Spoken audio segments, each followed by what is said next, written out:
اعوذ باللہ من الشیطان الرجیم بسم اللہ الرحمن الرحیم السلام علیکم ورحمۃ اللہ وبرکاتہ۔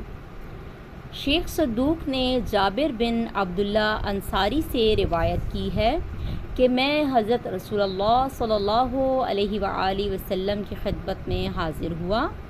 وہ دن رمضان المبارک کا آخری جمعہ تھا۔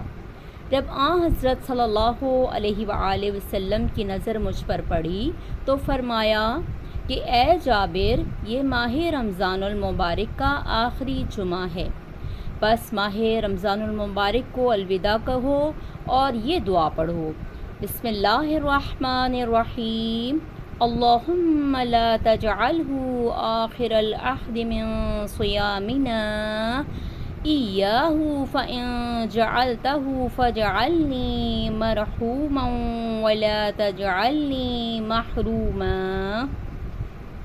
اے اللہ، رمضان المبارک کے اس مہینے کے روزے میرے لیے آخری روزے قرار نہ دے، پس اگر تو ایسا ہی کرے تو مجھے رحم کیا گیا قرار دے اور رحمت سے محروم کیا ہوا نہ بنا۔